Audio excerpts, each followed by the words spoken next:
নিষেধাজ্ঞা অমান্য করে মাছ ধরছে ভোলার জেলেরা। এ নিয়ে আলোচনাতে যুক্ত হচ্ছেন সহকর্মী ছোটন সাহা। ছোটন, প্রশাসন কি ধরনের পদক্ষেপ গ্রহণ করেছে, এ নিয়ে কি জানতে পেরেছেন, জানাবেন আমাদের।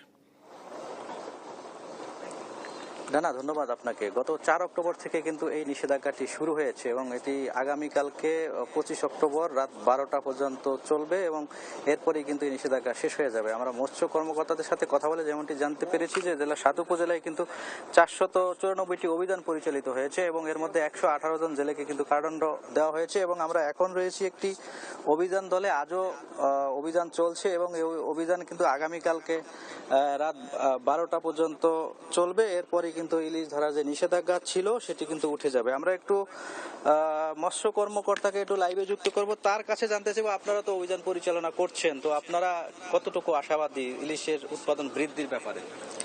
জি, আমরা আশাবাদী যে আমাদের 21তম দিন এবং আজকে যে পর্যন্ত অভিযান চলেছে, আমরা ইলিশের উৎপাদন বৃদ্ধিতে মানে মা ইলিশের ডিম ছাড়ার যে প্রক্রিয়া তার 100% না হলেও অন্তত 90-95% হবে বলে আমি আশা করছি।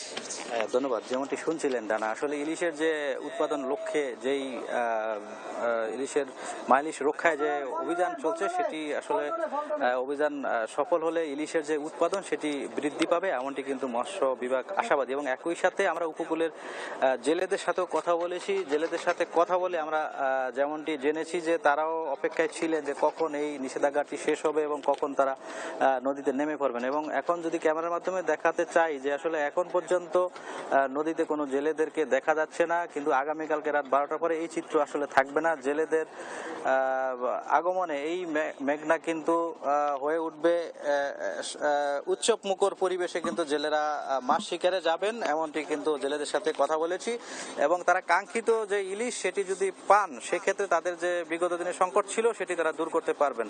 তো এ ছিল আমার কাছে ইলিশ অভিযানের 21তম দিনের সর্বশেষ তথ্য। ডানা। ছোট, ধন্যবাদ আপনাকে। ভোলা থেকে যুক্ত ছিলেন আমাদের সহকর্মী।